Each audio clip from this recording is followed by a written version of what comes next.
Inspirations. You know why? Because I can go.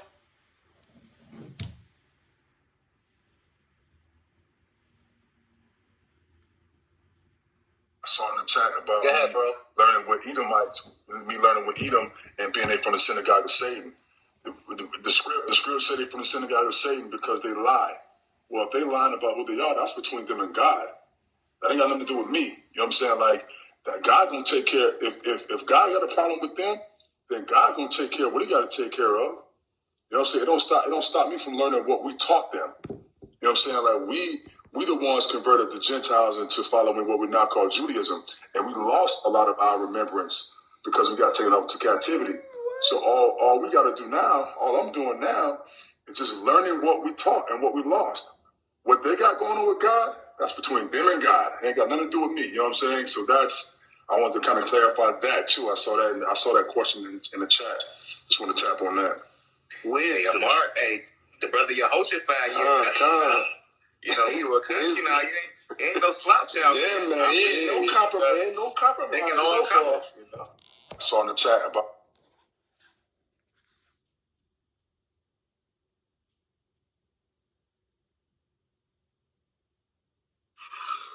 So there we have one of the most pernicious anti-Semitic conspiracy theories being stated. How can you hang around with the Jews because of the synagogue of Satan? So let me explain what that means. Right now I'm in a clubhouse room with other Jews. According to the Black Hebrew Israelite conspiracy, which they borrowed from, like most of their conspiracies, from white supremacy. So it's worth noting that the Black Hebrew Israelite cult uses just a tremendous amount of white supremacist language. The Ku Klux Klan famously said the Black Hebrew Israelites are the black version of the Ku Klux Klan. Going so far as to endorse some of their positions. David Duke, when he was a Grand Dragon, said that as well.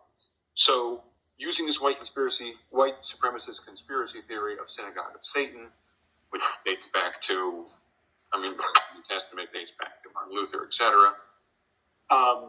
He is confronted, how can you, one of the good ones, one of the ones that recognizes these anti-Semitic conspiracy theories, how can you sit in a yeshiva with Jews? And his answer is, so again, the question being asked are, Jews are evil, why are you in the same room as them? His response is, if they're evil, that's between them and God.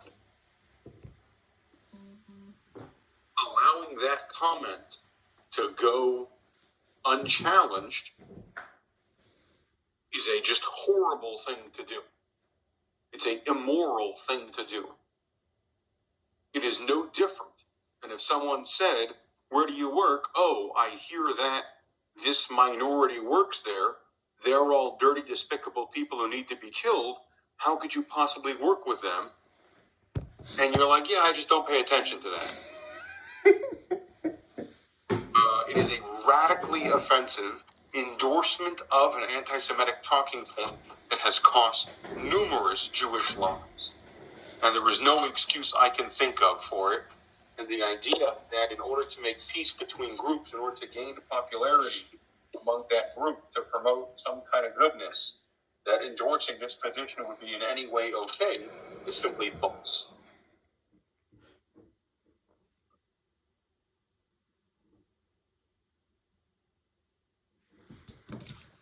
Thanks, Rabbi. Hey, Rabbi. Welcome to the stage. Hey, I messaged you a video from 2021 where Stoudemire is doing an interview, and the relevant parts would be the first minute or so, and then the 10-minute mark. In this video, he talks about basically kind of what you've mentioned here, that returning Black African Americans to Israel is them returning to their homeland. And he mentions kind of some other stuff. I think this video is a little bit more shocking in the language he uses, but it's along the similar lines, and that's all. Can you do me a favor? Ben is our AV guy for the evening. Do you mind sending it to Ben? Sure. Thank you.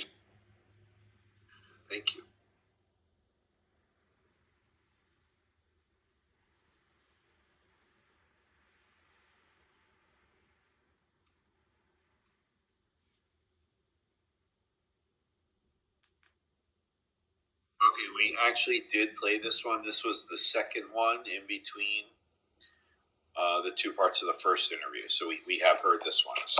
So we certainly didn't play 10 minutes. If there were two aspects worth hearing. Okay, you're right. I I didn't go into the 10-minute mark, so I can do that. Yeah, go to the 10-minute mark, please. Thanks. Will do. Okay,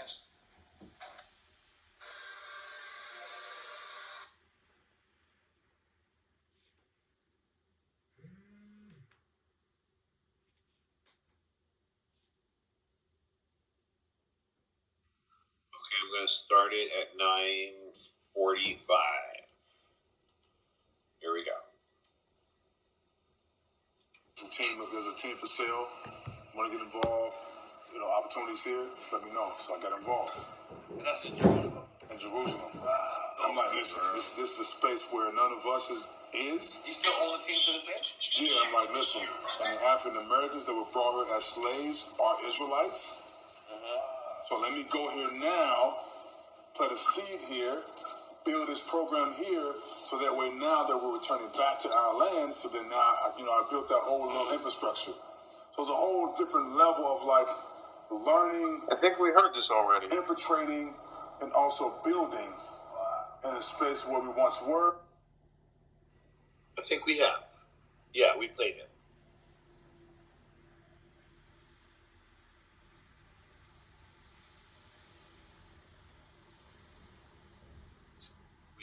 Oh, there's Rabbi. Yeah, Rabbi, I think we played that. Rabbi, I think there's someone in the audience that actually knows Amari personally. Just by face, I'm seeing him. I don't know if you want to invite him up, but maybe he can clear up what the hell is going on.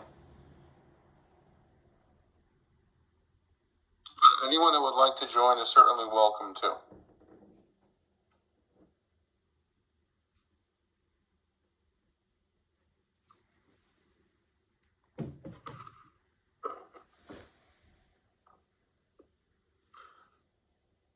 Can you invite him up? His name is Mordechai ben Abraham. Yeah, that's him. Mordechai, my long lost friend. It's been a long time. Hey, what's going on? How are you? Pretty good. Woke up a good dealing with this whole Amari thing last night. So You want to clear up? I know you. What if your I know view you on hung the out with him. anti-Semitic tropes that Amari shared over the last few days on the app? Yeah, so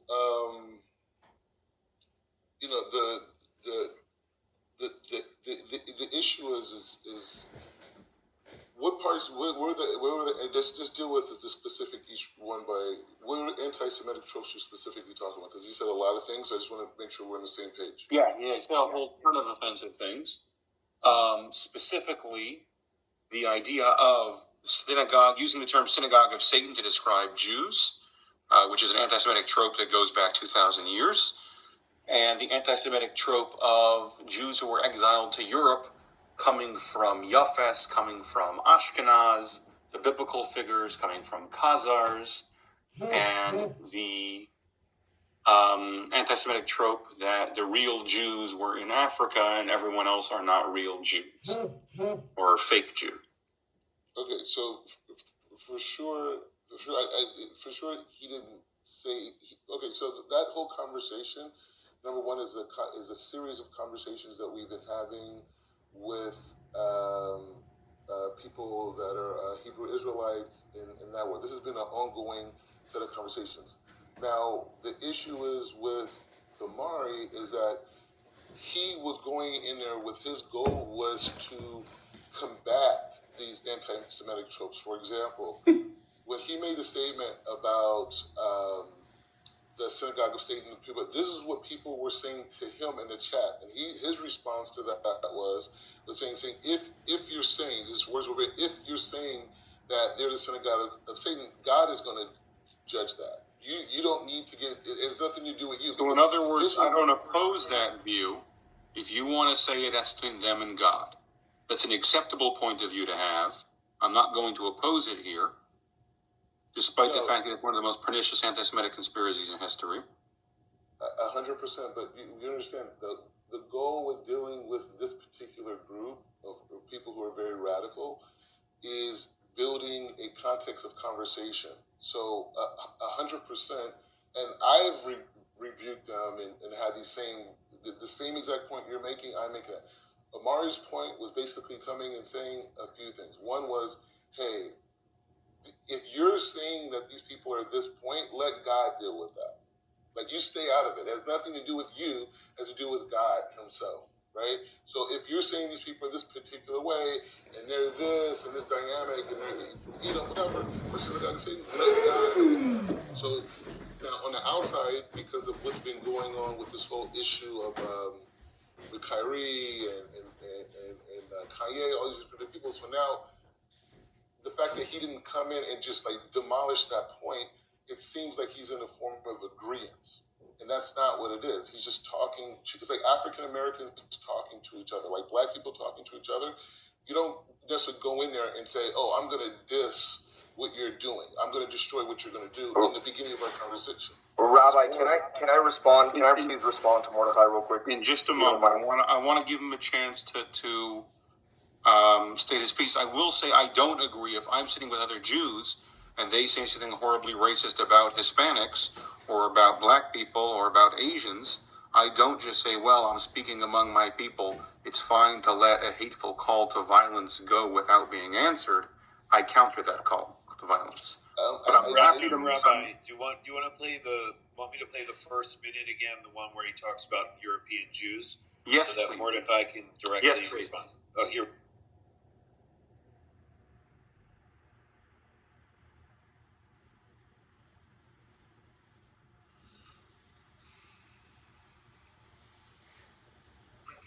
Take on by and large, the Jews that are in Israel today. Would you say that they are actually blood descendants from Abraham, Isaac, and Jacob, or would you say that they are converts and not blood descendants? What would you say? Well, you got a lot of European, European Jewish people in Israel. So therefore, they're from Japhet. So they're. So let's stop it right there. That is an insane anti-Semitic conspiracy theory with absolutely zero base in Judaism. That's not something he agreed with. That's something he said. Now, when I asked him about it tonight, he condemned that anti-Semitic conspiracy theory. So the question that we really have is, why would he volunteer that anti-Semitic nonsense in that stage? Do you have a suggestion, Mordechai? The issue was that, number one, he's dealing with that trope. I mean, he did not answer that correctly. He's not been trained in interfaith dialogue and even certain ideas that maybe are conspiracies or not truths. He didn't speak correctly, and he doesn't have an opinion. The man doesn't. Everything has to be corrected for him. Jewish. Well, there's a little more. There's about 10 seconds more to this part. So let me just play it real quick. Okay. Here we go. Just a little more. But you do have Edom. If we're considering the Orthodox community to be from Edom, then they are from Abraham, and they are a Hebrew people. And it may not. So that's a whole other conspiracy theory he's getting into. The reason I cut it off there was it's a whole different conspiracy theory. Okay, go. Let's step away from that for a second. I'm trying to understand, Mordechai. So first of all, just to get your perspective, you condemn the anti-Semitic conspiracy theories of Japheth and Khazar and white Europeans not being Jewish, correct? Obviously, yeah. And so you would completely condemn anyone who says the anti-Semitic conspiracy theory that Ashkenazis are from Khazar, right? Yeah, I mean, 100%. Excellent. So the question is, why would he bring up this anti-Semitic conspiracy theory? Number one, I don't think he's looking at it as being anti-Semitic, number one. Like, I don't think he's looking at it as disqualifying European Jewry or anything like that. He's saying that we have the Khazari, right? I met Yehoshaphat. I met Yehoshaphat in Israel. I mean, here in Israel. I'm in Israel now. I met him in Israel, and I was introduced to him by a bucker that was by, at the time I was by Or Sameach, and so he introduced me to Amari. This is like, I don't know, like, this was before Corona. So it was like 2019 or something like this. And so we met, and then we started to build, and then eventually he came over to Or Sameach. And then when he came to Or Sameach, that's when he started his Gerut. And he eventually worked with based in here in Bnei Brak with Rav Chaim Kanetsky's grandson. So it just, that's the idea. So perhaps when we were learning in yeshiva, we were learning the Kuzari, who talks a little bit about this whole Khazar theory in his dynamic. So when I talked to him about the conversation afterward, I'm saying, like, but that's not it. He says, oh, you're right, and I shouldn't have said it in that way. And I said, no, but this is offensive to me. He thought he was giving kavod by saying that, no, these people they're from Abraham. Like, these people, you understand, the conversation is not. So he explicitly said they weren't from Abraham. He said they weren't from Yafes. That they weren't from Shem. That they were from Yafes. Yes, and that was incorrect. But what I'm saying he was saying is that they're all from the seed of Abraham. That's what his point was to the Israelites. He made the complete opposite claim. What do you mean? Should we play it? I mean that Abraham is 9 generations after Shem. Yeah, I get it. That's what I'm saying. No.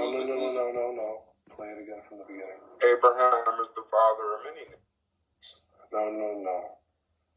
I'm not doing this. Play it from the beginning. Just take on by and large, the Jews that are in Israel today. Would you say that they are actually blood descendants from Abraham, Isaac, and Jacob, or would you say that they are converts and not blood descendants? What would you say? Well, you got a lot of European Jewish people in Israel. So therefore, they're from Japhet. So technically, they're not from the descendant of. They're not from the descendants of Abraham. So I'm very confused how you could think that what he's trying to say is that they're all descendants of Abraham when he used the words, they're not descendants of Abraham.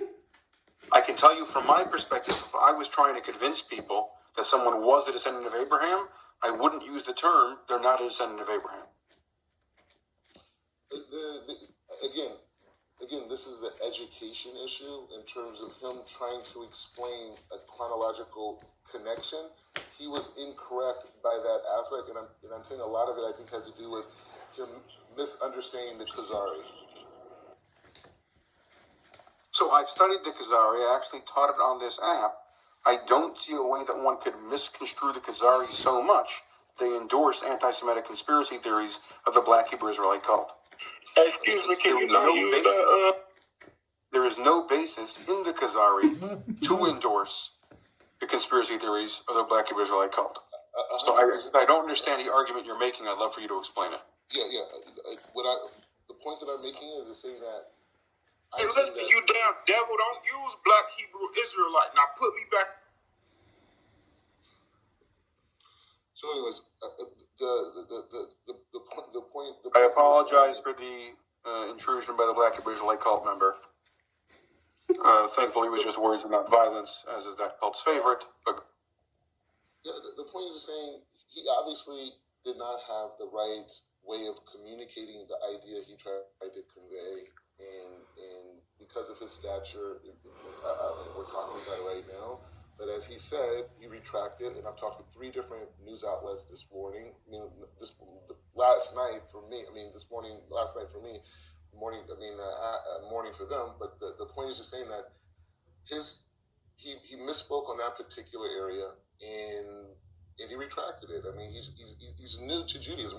He's never been in a situation where he's now not just going out speaking to a bunch of tshuva kids. He's going out in a hostile environment, dealing with, like, you need a person like a Tovia Singer to really have these conversations with people. I don't think someone needs to be Tovia Singer to not use the term not descendants of Abraham, Isaac, and Jacob to make the argument that someone is the descendants of Abraham, Isaac, and Jacob. He also said you have to argue the Messiah too. It seemed like his argument was the exact opposite. Rabbi, can I ask a question? Wasn't Sure. So, Mordecai, this is all also post Kyrie Irving, right? Yes. So, and remind me of what Amari's interaction with Kyrie was. That documentary, very problematic, and I believe that documentary also engages in a lot of these tropes, right?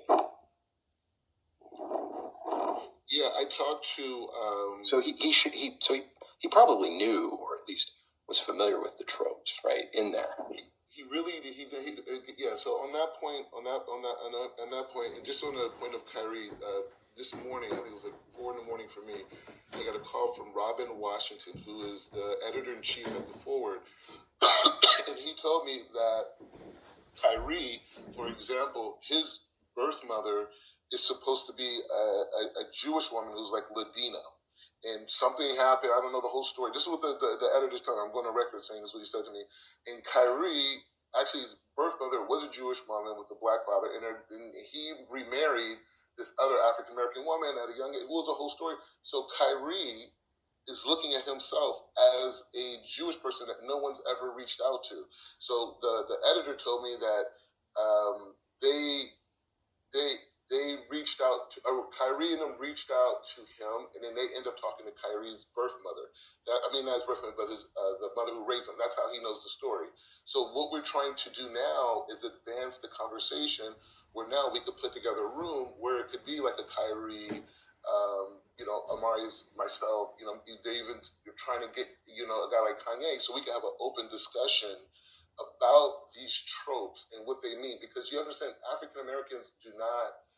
They're like they will hear things, but it's not necessarily who they are.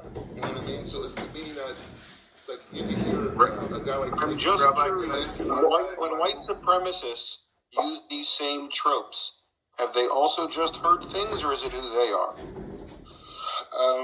White supremacists have a history with murdering and attacking all people that are not like them. Black Hebrew Israelites have a history of murdering and attacking Jews. Yeah, okay, so on that point, we had a discussion on that point. That shooting that happened in New Jersey, that person was not from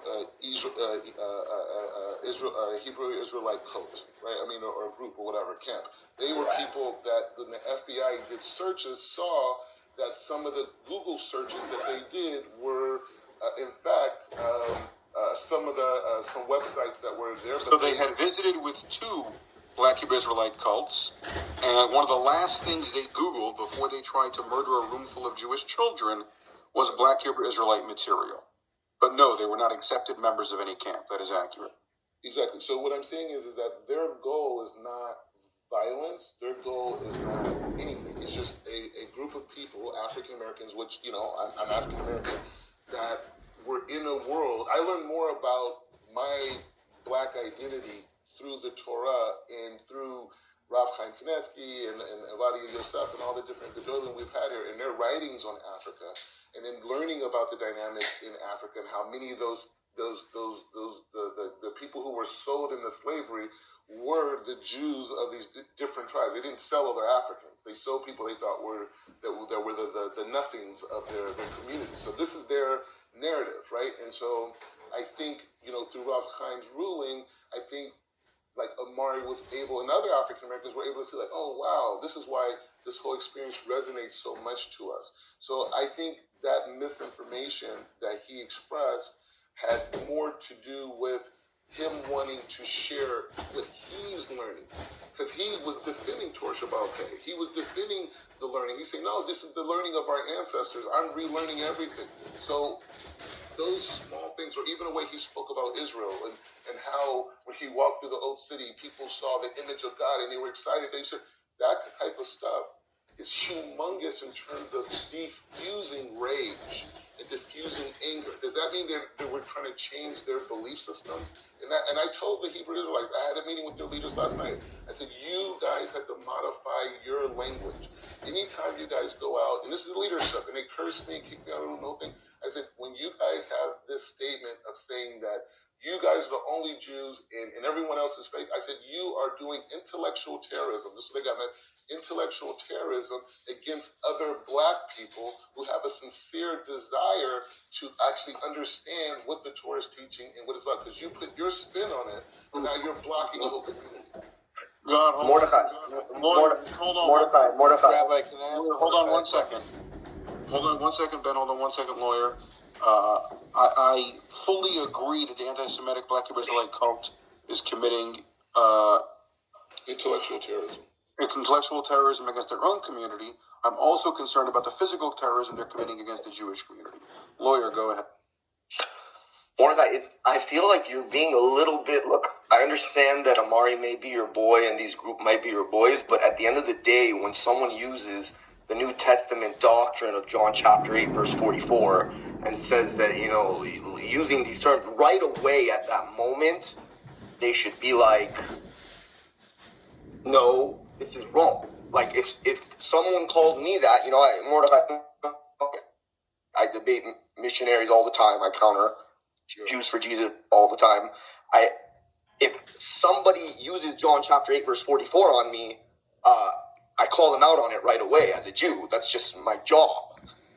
And terminology-wise, when somebody uses the word Yeshua, at that point, it's like their belief in Jesus is more than just a belief in Jesus. When they're using terminology like Yeshua, it's like they're professing that, yes, he is either God, the Son of God, or the Messiah, whatever he believes. So some things just don't make sense, and you have to call it out like it is, because it's just what the terms that he's using are just completely off.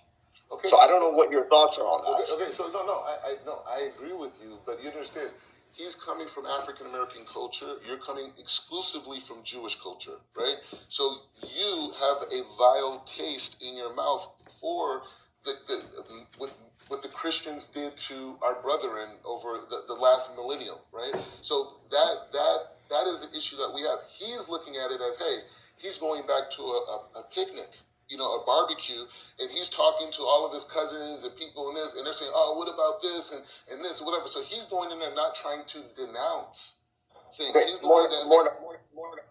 1 second, I'm sorry to cut you off. So, Mordecai, you're a Jew, correct? Yes. If I say, do you believe in Yeshua, what is your response? My response is absolutely not. Okay.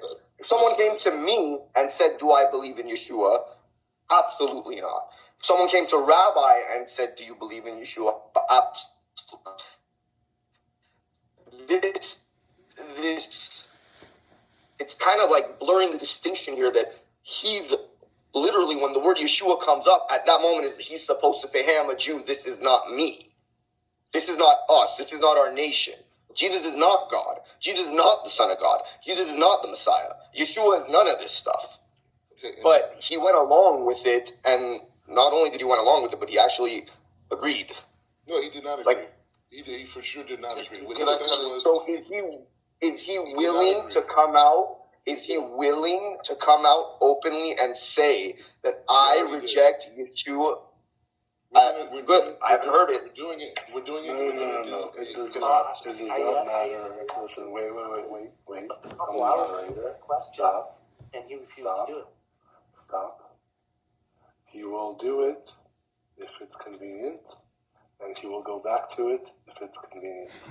He has shown us this, and you're just asking him to deny it.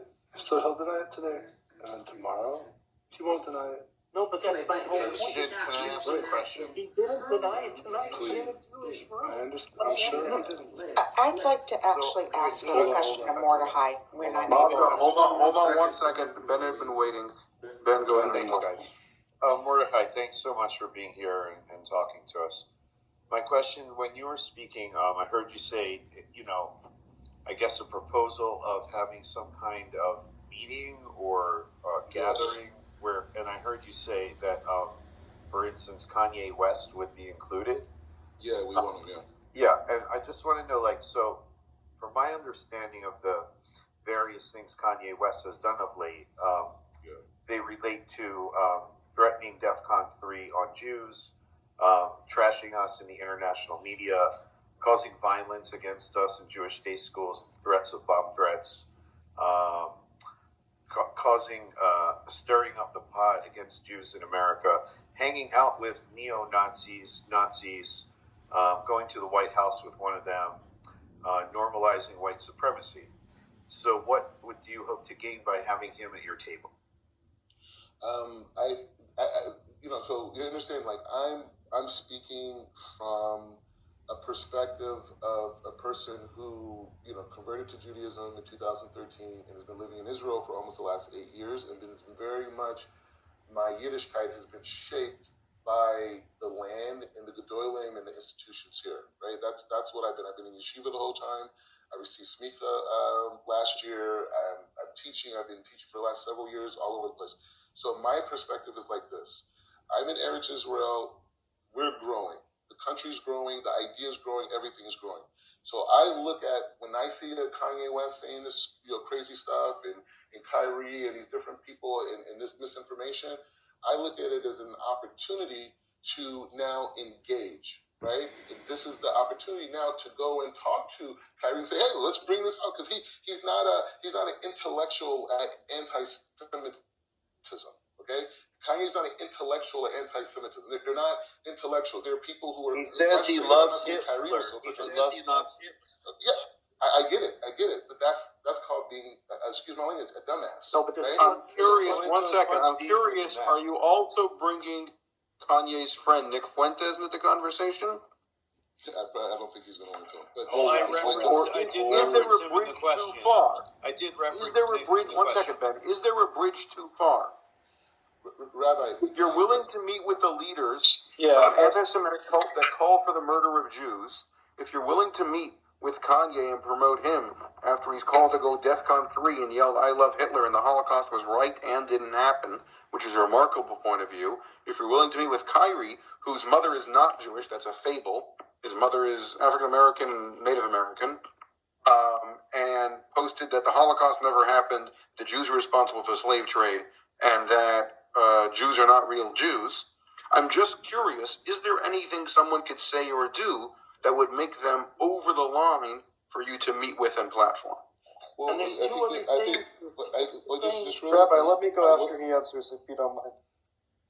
The issue over here is Nick Cannon is a good example, right? Nick Cannon said just as the same tropes that he heard from maybe Louis Farrakhan or whoever. He said those same tropes on his show, right? This happened a couple years ago, and so after that, different people in the community met with him. I think people from the Simon Wheels, that center, I can't think of the name right now. They met with him and they had an open discussion. He said the same exact things on even a bigger platform, which was his show, and this was before Kyrie and anybody said anything. So that was a very effective thing, because not only did Nick Cannon transform his dynamic, he's now even became an advocate in many ways, and he even himself comparing Kanye with Nick Cannon is like comparing. One second, Ben. Okay.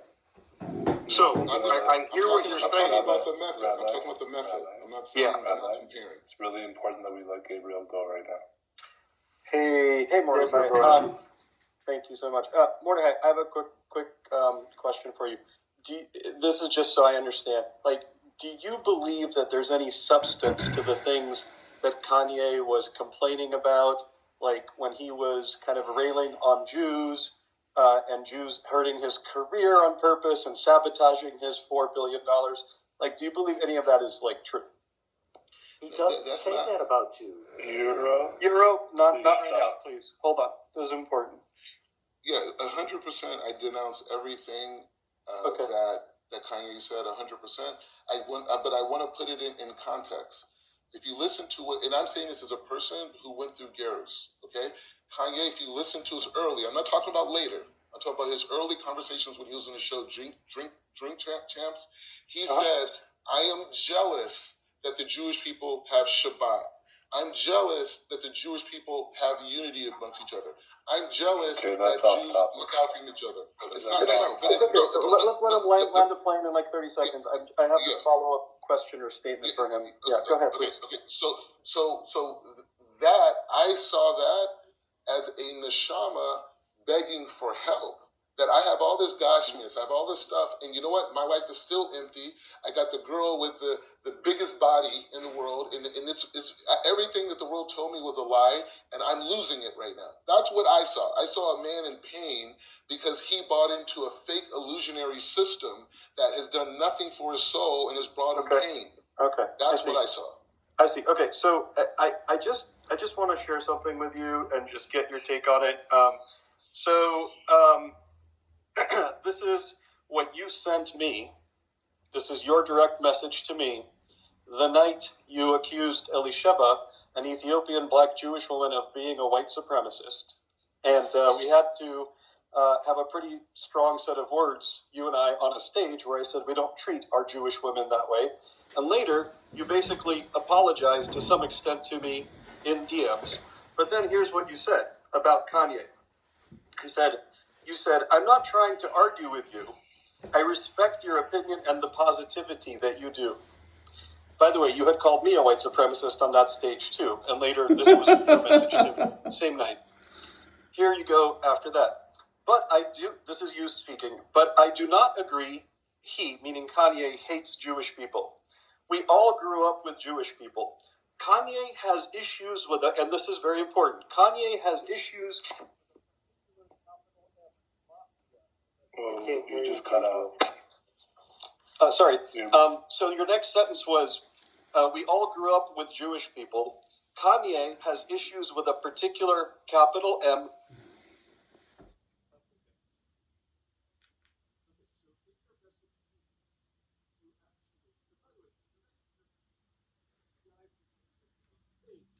Which was like about engaging, but your very message was echoing this idea that there is a Jewish mafia that is holding Kanye down. And then it's not Jewish. It's a left-wing mafia. Mordechai, not Jewish. Mordechai, let me finish, please. Okay? You said Kanye has issues with a particular capital M mafia that he's up against. You know what he was complaining about. He was complaining about Jews controlling the music industry, Jews controlling Hollywood. The whole conversation was about that. And then you said, perfect example. And actually, by the way, what you just said is contradicted by your next couple sentences. Perfect example is what you just said. If he was an anti-Semite, this is you speaking, for sure he wouldn't have a Jewish trainer. And most of his friends wouldn't be Jewish. I look forward to coming back to America and having discussion with him and people like Ice Cube about the Jewish community and how the people they're doing business with does not reflect the Torah-observant individuals. So this is another theme you hit a lot, and this is really challenging for a lot of us in the community who want to welcome you, who want to be on stages with you. You know, you're a Jew, you're a rabbi, it's wonderful, it's great, but the challenge is you seem to continually put down Jews who aren't very observant. You did that to Malka, right? You did that to Elisheba, who actually is an observant Jew who keeps Shabbat, right? And you didn't know anything about her. You just assumed. You did that to me, and you didn't know anything about my history. And you continually spread tropes that sound like they're echoing some of the things that these hateful individuals say, and you defend them. I'm just trying to understand where you're coming from. Yeah, so let me respond to that point. So a little bit of background on me, right? So before I came to Israel, I was in Los Angeles. I think, Jason, other people were there with me. When I converted from Judaism, I worked in the entertainment business before, and then when I converted, I didn't want to be involved in the entertainment business anymore as an executive. And I wanted to promote, still promote ideas. So I got involved in politics. I got involved with the Republican Party in Los Angeles. And in 2016, I was a Republican nominee for U.S. Congress, right? After I lost, I was demolished in that campaign in Los Angeles, right? In the most liberal district maybe in America. After that, some of the rabbis in my community, rabbis at Netzach, different places, said, hey, why don't you go to yeshiva for a while and come back? So I end up coming to yeshiva, and I get dropped off in Mala Dafnad or Samad. And then eventually I end up living in Meir Sharim for the last 5.5 years, and then now I live with my wife in Givat Shaul. So my whole understanding of Judaism by all the institutions that I come from, all the teachings that I've received. PTR, by the way, everybody. PTR. And so what I understand about Judaism is that there are people who descend who have Jewish backgrounds, and there's people who keep the Torah. Keeping the Torah is a covenant that we have with God as Jews. So things like Shabbat, things like Kashrus, things like Nida in the home, these things are hallmarks of who we are as people. My opinion of what I have seen is that the biggest harm that we have is that we have people advocating for Israel, and we have people advocating for Judaism that do not keep the Torah, that do not respect the system of our sages. And so when they get into these discussions and people ask them about their Jewishness as it relates to observance, they say, oh, I don't have to do that. I'm just ethnically Jewish, and that's all that matters. And so when people hear that, then that turns us into supremacists, because we're here because God said that we're supposed to be here, not because my ancestors were here. Wow. It does. Yes, it does. No, it doesn't. Hold on 1 second. Please allow him to finish, and everyone else. Yes, if you're saying that we're in the land because God gave it to Abraham and commanded his zerah, his seeds, to dwell in the land through Yitzhak. That's what makes us Jewish, is our covenant with Hashem. That's what it is. No, it's not an issue with me. This is every rabbi that is in my community, from Mir Yeshiva, from Rabbi Lau, Rabbi Yitzhak Yosef. Everybody who's anybody in our community holds the same exact way. So I am a product of this community. These aren't my own personal ideas. A person who keeps the Torah is in the covenant as God. Anybody can call themselves Jewish. Anybody can. You could create reconstruction. That's not correct. That is not create anything you want. Please let him finish, and then anyone who wants can counter. I would like within normal order. I want to be able to hear what everyone is saying. So when we advocate for the country, which I recently have got into, and different things like that, when we speak from a place of not a love for the holiness of the land and the spirituality of the land through our observance and our ability to keep mitzvot here that we would not be able to do anywhere in the world, that is what I understand. Now, if you're telling me I'm wrong for believing that, I'm wrong for believing that what makes us Jews is our covenant with Hashem and our observance of mitzvot, and anybody could just say they're Jewish, and it doesn't matter if you keep the Torah. Yes, anyone can call themselves Jewish. I'm saying the covenant of the bracha, that your descendants are going to live way beyond you, that Hashem is with you, that Hashem's favor is with you. Even when it looks like you're down, you're still winning. I think that covenant that we have, that's for people who keep the Torah. So yeah, but Mordechai, you and I both know that the universal consensus is that if you are born to Hold on one second. Mordechai, are you done? Yeah, I'm saying there's a difference. A person can have a Jewish mother and be 100% Jewish. That's all perfect. So, you are certainly please? welcome to your point of view. I would point out several people to disagree with you. Number one, I think a lot of people agree. A lot of people disagree with you. I'm just going to mention a few. Mordechai, the Torah. Excuse me. Let the rabbi speak. If I apologize, but I'd like to get out what I'm going to get out. If someone interrupts me, I'm going to move into the audience. They are welcome to come back up when I am done speaking. Among the people who disagree with you would be Moses, who writes in the 5 books of Moses, the foundational document of our faith, the codifying of our covenant with God, that anyone born of a Jewish mother is Jewish. So, for example, you have someone in the Torah who was born of a Jewish mother and an Egyptian father, who curses God, who does not recognize God, and he is recognized as a Jew 4 times in that paragraph, and given a death penalty which will only be given to a Jew.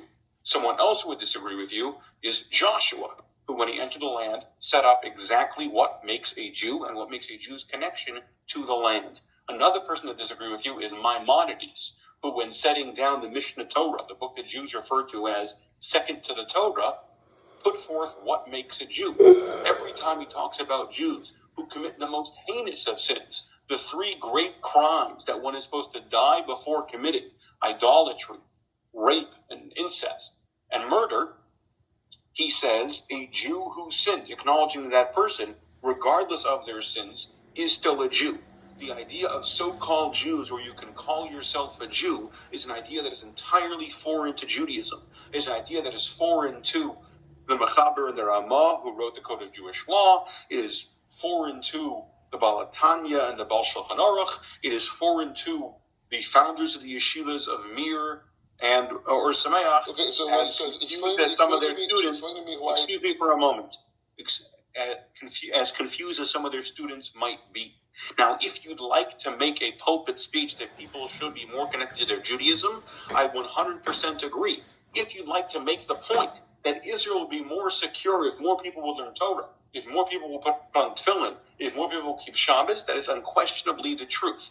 But the idea that people are so-called Jews, or not full Jews, or in any way not Jewish, if they don't observe a single precept of the Torah, is a complete refutation of the very principles of Judaism, of the very principles of what makes up a Jew.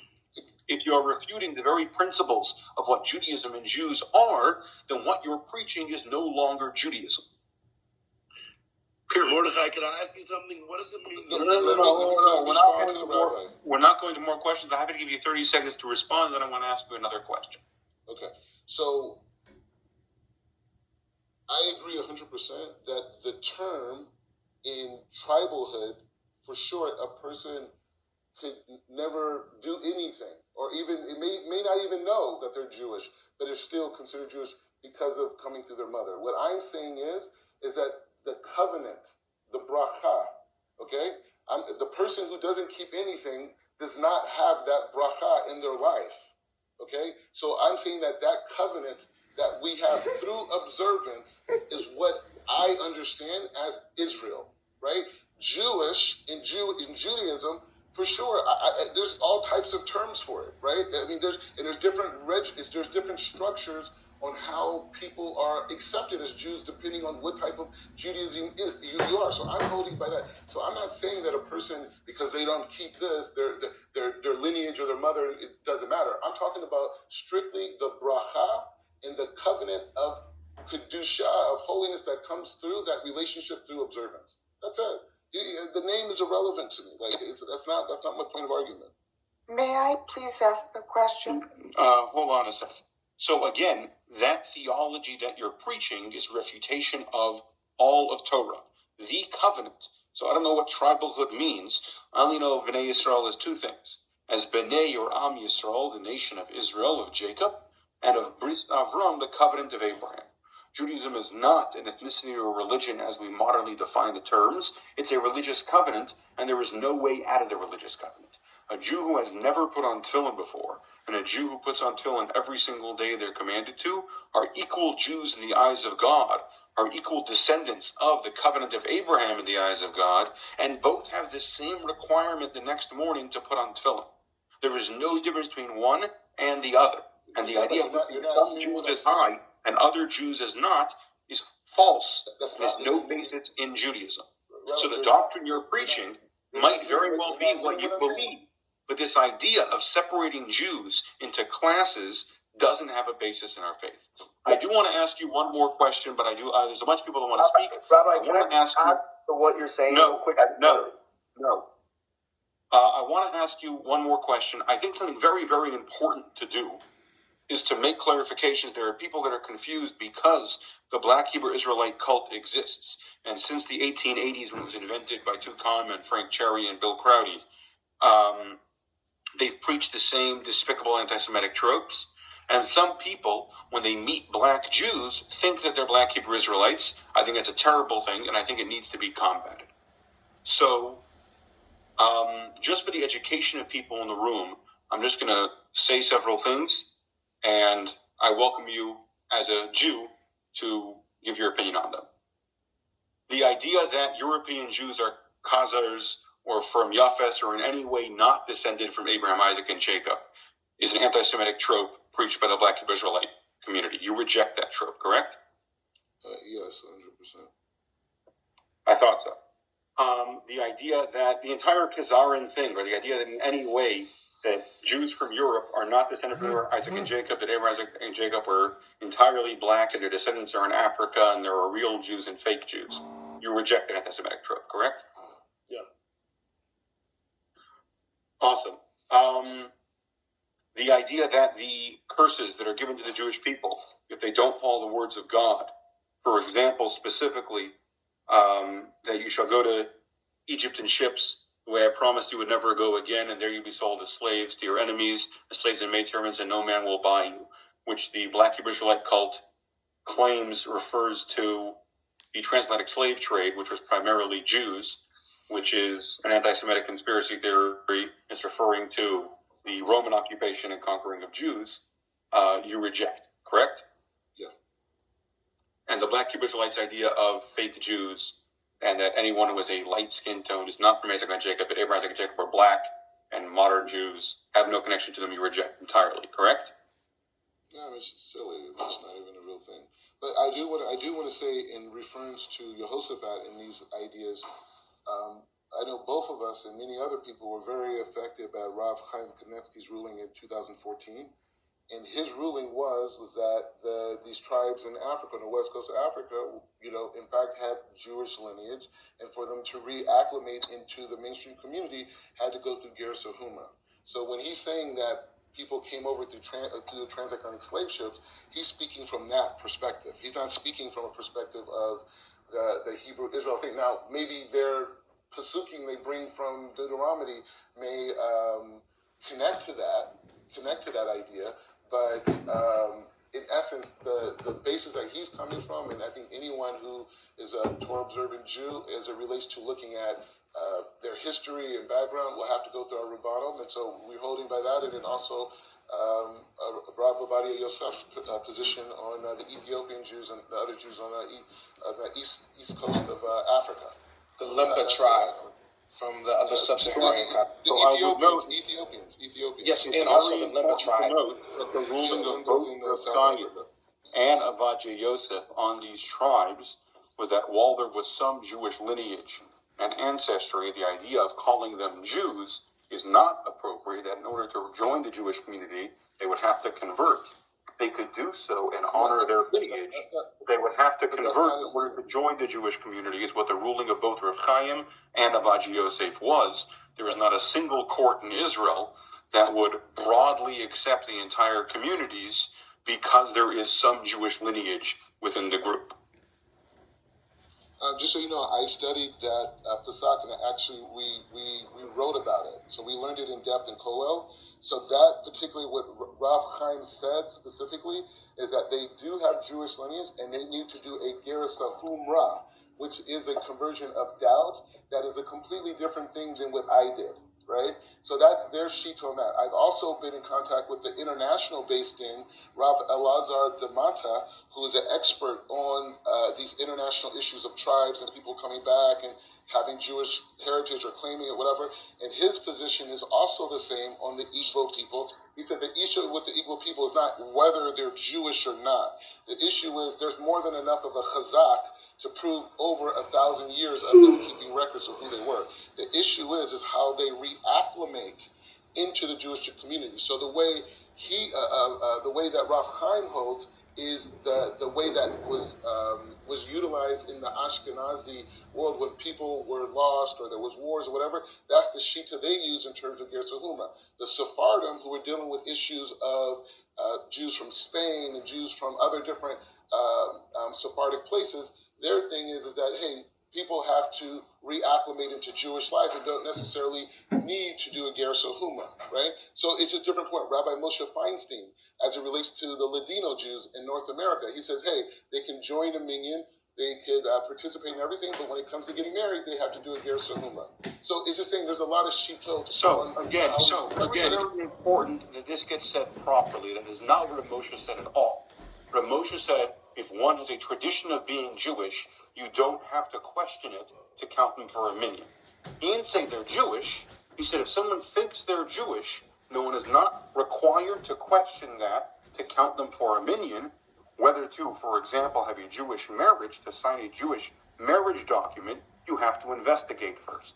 So what you're doing is you're taking different rulings from larger rabbis and smaller rabbis, from trusted sources and untrusted sources, and mixing them all together. I would conclude with this. I certainly welcome the idea of having open dialogue and bringing people closer to Judaism, of combating anti-Semitism, etc. But if you have a friend who is so uneducated on the facts that he says they are not descendants from Abraham when he means they are descendants of Abraham, or he parrots anti-Semitic tropes, or he says that Jews are Khazars, or he says that Abraham, Isaac, and Jacob were black and white Jews do not descend from them, or says that European Jews were converts, or says that Jesus the Messiah is your belief and that's fine, and that's not a problem in Judaism, or says that the New Testament's a continuation of the Torah, then you should tell him he shouldn't speak publicly on these matters until he gets educated better on them. Because instead of combating anti-Semitism, instead of promoting the Torah's views, he's doing exactly the opposite. He is promoting anti-Semitic beliefs and endangering Jewish communities. He is miseducating people, and the same intellectual terrorism that you accuse the BHI congregation of, you are guilty of, and Amari is guilty of, by parroting those beliefs. So I'm certain that's not your intent. I'm certain that's not your intent, and I would encourage you to get better educated before you lead rooms on the subject, before you speak powerfully on the subject, so that you could speak intelligently on the subject and not to attack Jewish women while doing so. Rabbi, can I ask you a question? No, we're going to let Malka speak. Malka, go ahead. So last night I was in a room with you, is that right, Mordecai? Remember me? And He dropped himself down to the audience. I guess he got scared. yeah. So I, without even questioning, he left. So I'm just gonna. Can I just say it, or You really, really should. Yes. So last night was hell.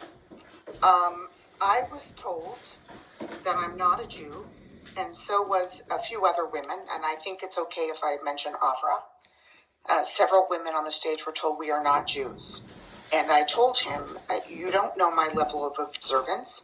I've followed you for 4 years, and I even ran into you in Israel, in Jerusalem. I said, why are you saying this? And my point was that 613 mitzvot, nobody observed all of them. It's impossible, as we know, until we all gather and rebuild the temple, etc. And I observe the mitzvot that I observe, and you observe what you observe. I'm of a Jewish mother, and she's of a Jewish mother, etc. I'm a Jew. And he said, absolutely not. And he said, you are not a Jew, and you're a racist. And you're not only a racist, but you're a Karen, and you're a white supremacist. And I'm white, he says. He endorsed all of that. He repeated that I was a racist countless times. He repeated I was a white supremacist countless times. It was outrageous. Somebody screaming and left the room. She was so mortified. It was incredibly harmful. This is somebody that I followed for a few years at least. I thought his content was good. He has been recently posting that he's reaching out to groups of people, and I questioned him and DM'd him. I said, are you proselytizing? And I have the conversation.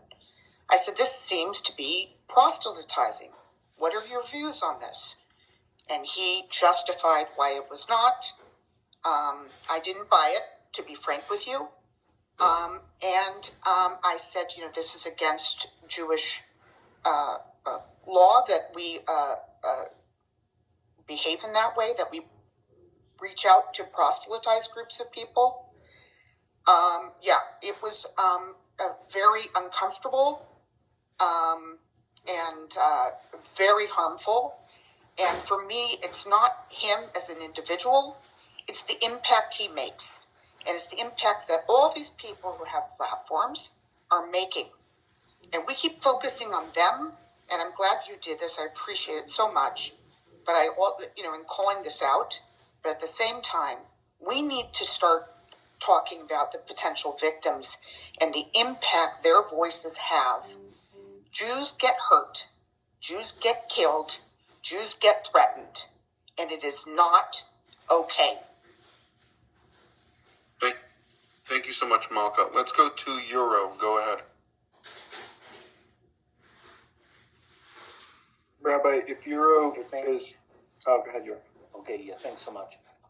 So a couple things I just want to say very quickly, because I asked him Amari very specific questions tonight, yesterday, and some of the questions I had asked him were very similar to the question that Rabbi Lipman had asked later. First, I want to say Ben gave a very long list of problematic views held by Kanye West. I just want to add two more that I think are very important. He also believes and has said repeatedly that blacks are Jew. That's a direct quote. He doesn't use Jew in plural for some reason. He says blacks are Jew, and then he says that what we call Jews, he says aren't Jews but are Jewish.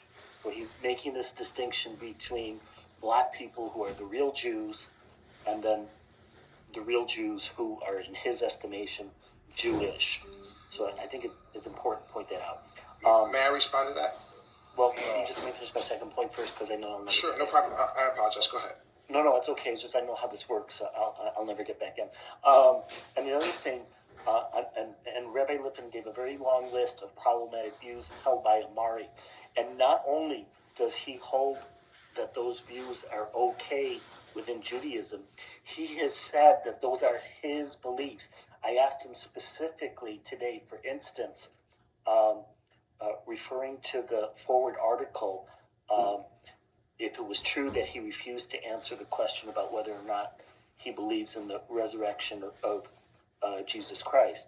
And he did confirm that he didn't answer that question, and he gave a reason. So I said, well, are you willing to take a position tonight on the resurrection of Jesus Christ? And his answer was that he wasn't willing to take a position because he didn't have enough information to know whether it was true or not. Okay. He also, when I asked him about whether or not he believed Jesus was the Messiah, he gave very qualified answers, no clear denial. He said he rejected the Messiah, the Catholic Church positions, and that's why I tried to nail him down. I was like, I didn't mention anything about the Catholic Church. I just want to know if that's part of your belief system. And as the rabbi pointed out, he said that he believes that the New Testament is a continuation of the Old Testament, but not part of the Hebrew Bible. So he does a lot of this qualified words all the time in his statements. If you listen very carefully to what many people in the room are considering denials, they're not actually denials, but very... I would call it subterfuge, but there's a way of making something appear to be a denial, but giving yourself leg room to say, well, that's not what I said. So when I spoke to him on stage, I brought up several of the tropes that he had used and asked him to counter them. Once he did, I had wanted to ask him, if so, how could your words have been so misconstrued? Unfortunately, that quote-unquote Jews and Allies Club, as it is called, is an anti-Semitic club that routinely holds anti-Semitic. The fake one, Rabbi, not the clone. The fake one, not correct. Not, the not fake one that hosted the room earlier today. Yael and Palestine Revolts Club. Yes. So Rabbi, I actually asked I just want to let you know, I asked that very specific question because when he claimed that those statements weren't made, what was his answer? And so what I said to him specifically was, is he claiming that his views were being misinterpreted, or that the quotes, which were in quotation marks in the article, were not statements that he made? And he gave a very long answer, which was, in essence, that the things that he was saying to that group, which was the Black Hebrew Israelite group, was he wanted to be careful to say things that wouldn't offend them or insult them. And now, just to be clear, we're talking about he's being asked what his specific views are. So he's tailoring his answers in such a way. So unquestionably, those views are remarkably offensive views, and the idea that I was just saying to gain favor is a major problem. In the spirit of love and calling people out, I will note that in your profile it lists you as a co-mod for a room that is being led by one of the most vicious and hateful voices on this app, Yonatan Lowen, who has called for the death of Haredi children and violent attacks on traditional Orthodox communities. So that might be something you'd want to be aware of and disassociate yourself from. Yeah, thanks for pointing that out, but I don't think that's in my profile. I think you were just added. This is one of those things where you got added. That's something that he does to get more viewers, is he adds random people to his rooms as hosts so that people will see it. But it's certainly not something you'd want to be associated with in any way. Rabbi, am I also in this thing? Because I spoke to him the other day. I hope he didn't do that to me. I don't see it listed in your profile today. Doesn't mean that he hadn't gotten you before. Okay, Siggy, go ahead. Topic. Yeah, I just wanted to say 2 points to Malka that what Mordecai was missing is that it specifically says in the Gemara that Yisrael Afal Pishachata Gam Yisrael, and the word Gam is also as exact, not just. The point is that even if a Jew is a sinner and always sinned, he's still perfectly a Jew. He might have to do better on his practicing, but he's a Jew. And second of all, what he didn't address is the thing of Tinnik Shanishba. Rabbi, maybe you could explain better. My English is not that great.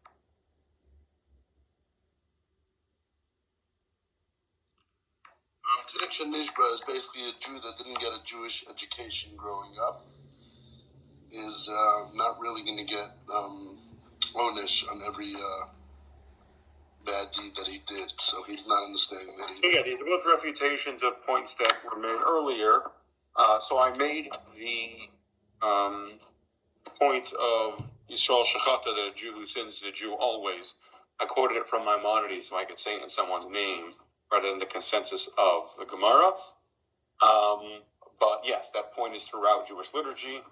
And the idea of a Tinnik Shanishba, a child that was not raised in a Jewish society, which would include literally every single Jew alive today, they are not held responsible the same way.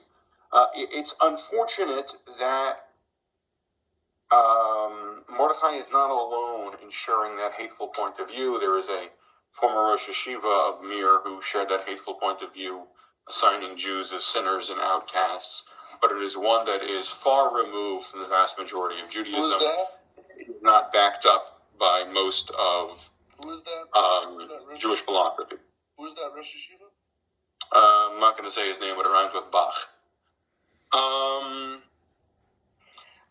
Dr. Allison, go ahead.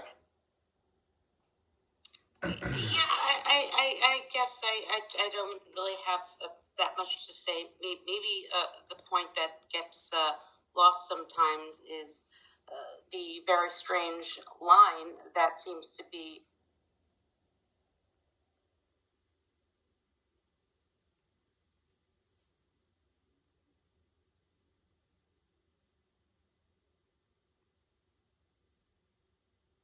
does that lead fuel to fire? This is something that we've talked about in many rooms many times.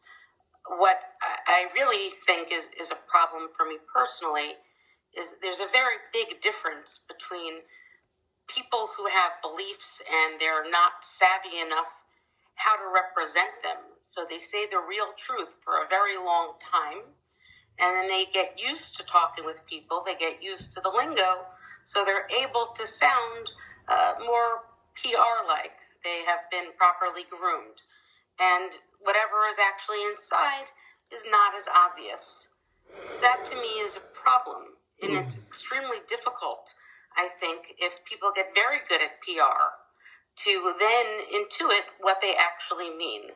So I have some trouble because I don't know that a year from now things will be as clear as they are now. I suspect language will change a lot, and it'll be harder to figure out actually what people are thinking. There's actually some comfort for me this month that I actually know what people are thinking. I don't think it's very hard. I also wanted to state that I have more compassion than I think others do for the very difficult situation of people who've left one nation and have joined the Jewish nation. I think we have a long tradition of that when people leave the Jewish nation and leave another nation and join the Jewish nation, that we're supposed to treat them with a tremendous amount of compassion and not in any way to talk about their roots or that they're converts. But I also want to say something that seems to be completely lost in this conversation, and I don't understand it at all.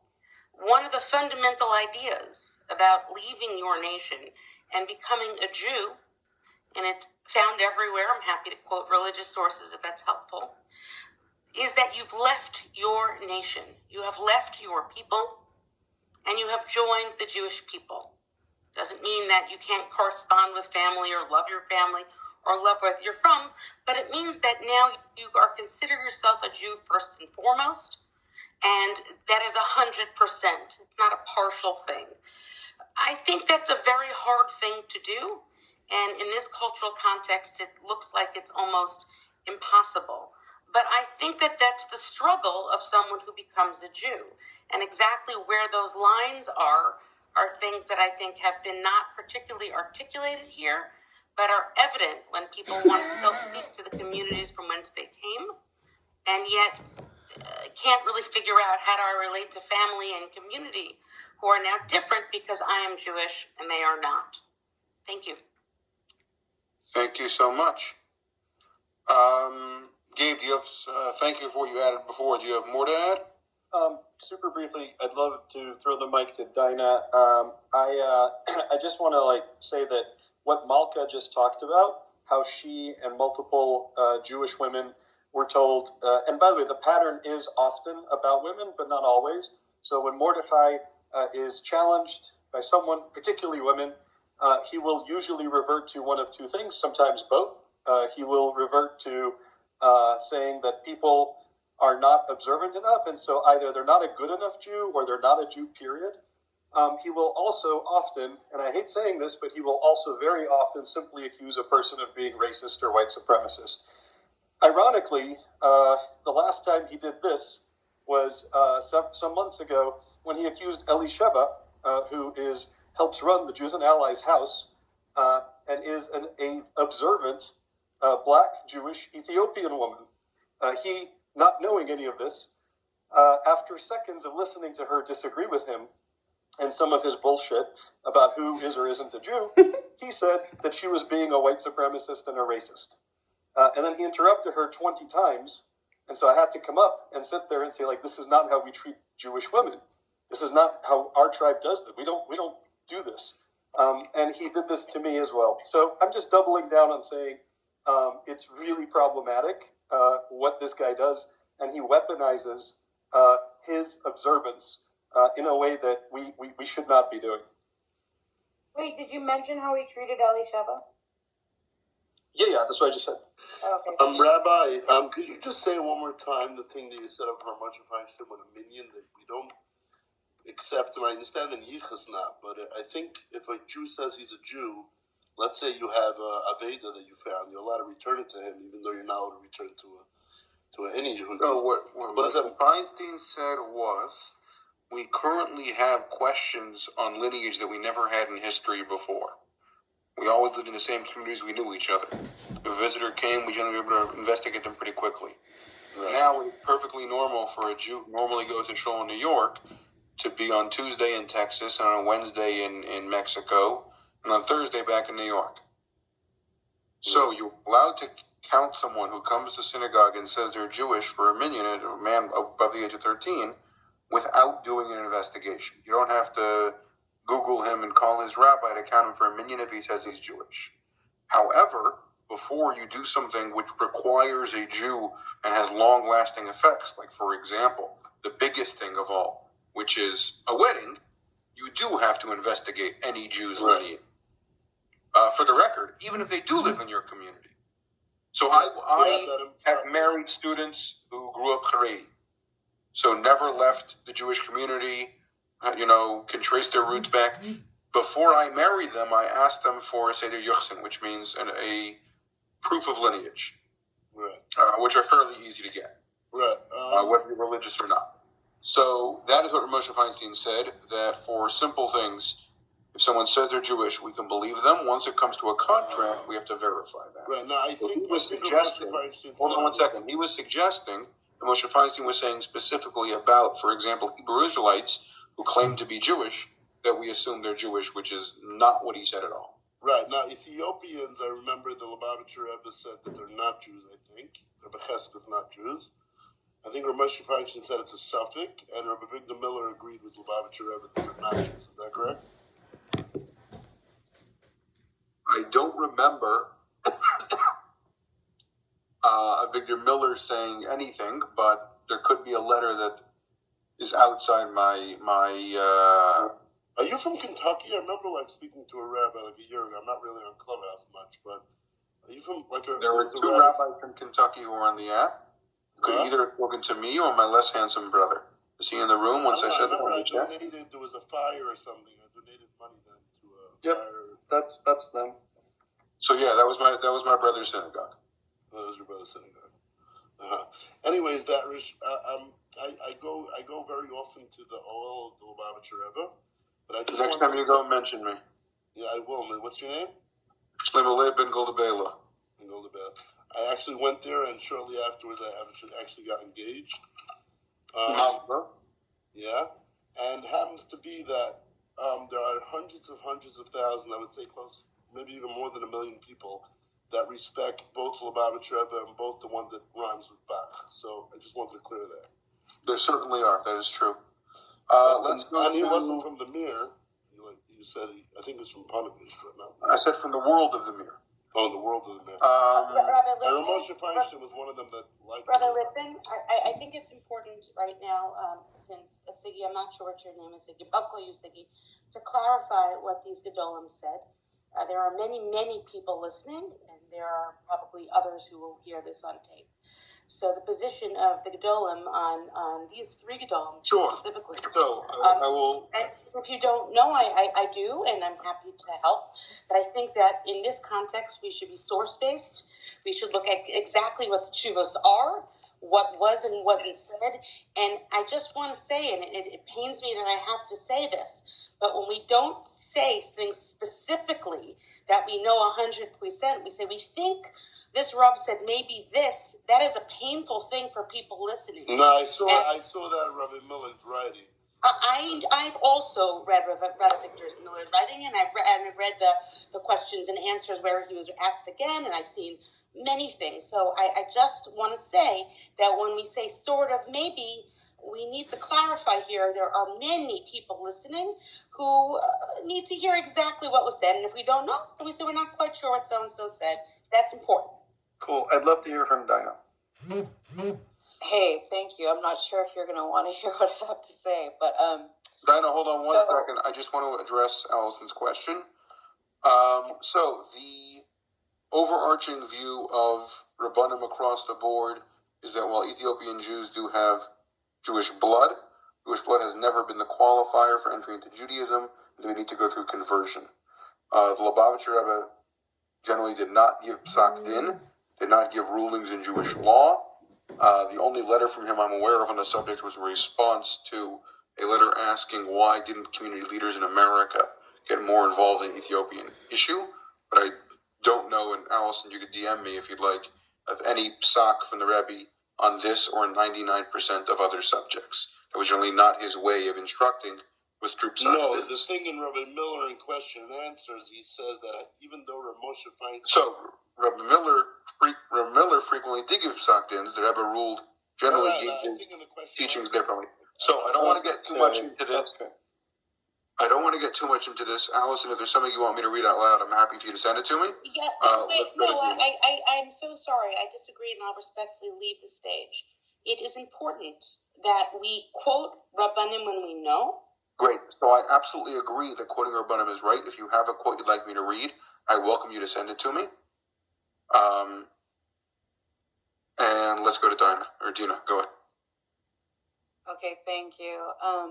So I just wanted to share that I haven't really been on Clubhouse, very much within the past year, maybe a year ago. And one of the last things I did was a room with Amari and Yehoshaphat. And so it was just a lovely, awesome, welcome to the community type of room with him. And, we had some jokes, some laughs, some just, cool conversation. Cut to yesterday, and I'm seeing all these splices of videos that friends of mine are making. We're part of different Zionist groups that are, just combating online anti-Semitism. And so I think some of us, when we see it, seemed alarming, put together these videos. And, it was really upsetting. And so I posted it and I tagged him, and I have a lot of followers. So it was like, he's going to take notice that I'm calling him out. And he said, hey, if you have some concerns, call me. Let's talk about it. And so that's what I did. And so I had a conversation with him, which led to a different understanding of what's going on. And I also just jumped into a room, unfortunately, with some controversial people. So I didn't know. I haven't been on here in a long time, but at least it wasn't an echo chamber, and it was perfect. So he was asked some hard questions. He said, first of all, let me just back up to last night in the phone call, that he realizes that he messed up, that he said things that are being taken very much the wrong way. He's still learning. What he's taking on is really big, and he basically admitted to pandering, talking to BHI, because his commitment is that he's speaking into their listening such that he can develop a relationship over time and say harder, more straightforward things to them in the future. In the meantime, the rest of us could possibly chill the fuck out and... Okay, hold on. Sorry. Hold on. No. Hold on. Before you do that, we're going to play the first No, part. I heard it all. You don't have to play those things. I heard it all. I'm caught up. Excuse me. I'm the moderator. You're not just going to say that he said things that were misconstrued or taken out of context or taken the wrong way. So we're going to play the first part of the link above, and then you will tell me how that could possibly be him being misconstrued. If you don't want to do that, you don't have to. But if you're going to be here as a spokesperson, I'd like for you to respond directly. So, Ben, please play the first part of the link above. Okay, here we go. Clubhouse replay. I want to get your take on by and large, the Jews that are in Israel today. Would you say that they are actually blood descendants from Abraham, Isaac, and Jacob, or would you say that they are converts and not blood descendants? What would you say? Well, you got a lot of European Jewish people in Israel. So therefore, they're from Japhet. So they're technically not from the descendant of. They're not from the descendants of Abraham, Isaac, and Jacob, right? But you do have Edom. If we're considering the Orthodox community to be from Edom, then they are from Abraham, and they are a Hebraic people. And they may not be from Jacob, but they were always around Israel and Israelites throughout since they've been in Mount Seir, and Mount Seir is right next to the Judean region, so they always somewhat been there. But there are a lot of European Jews that are in Israel, and they are not direct descendants of Abraham, Isaac, and Jacob. How is that anti-Semitic? No, you're not staying here. Can I respond? Yeah, please Okay. explain to me how that was misconstrued, taken out of context. Well, I think the way Please go ahead. you're listening is that I very clearly said that he said that he had made mistakes. Did he trip and fall into those words? Listen, you're going to have to be more generous in your listening and let me finish No, I don't. a sentence. No. Let me finish a sentence. No. You've already made up your mind about this, and your mind is very closed, so it's actually really hard to speak into your listening. So if you could actually let me speak, I heard earlier that you don't do this to Jewish women. So I demand some respect here. Let's hear her out. I had a conversation with him where I even have it in writing that he said an apology is in order, that he admitted to pandering to BHI, that he doesn't even believe those things. So I didn't even land on misconstrued. I said he's Doesn't still that make learning. it even worse? He's still learning. So he's a basketball player. He's not a public speaker. He's not even good at it yet. Like you guys are holding him to the fire, but like Let her speak. stop Just let her finish. stop holding him to such a high standard. He's a brand new convert. He's still learning. He's coming from BHI with a lot of misconceptions. He's in a journey and a process of learning, and who he is going to be in the future is a badass, awesome leader who's going to do a lot of good to take a lot of hate out of BHI. I promise you that. Suspend your judgment and allow this Jewish brother some grace. So, I land my plane. Okay, so I'll just say, like, even if I hold on 1 second. I'm going to speak first, and other people can answer. I am very excited for Amari to do all sorts of good things in the future. We have to recognize what he did this week was promote anti-Semitic conspiracy theories. The anti-Semitism that he spread, the anti-Semitic tropes that he agreed with and he promoted, will be played for the next 20 years as a Jewish person admitting that these anti-Semitic conspiracies are true. So the first thing that we have to do before we assign grace, before we look the other way, before we think about his future contributions, is acknowledge the harm that was caused in this room.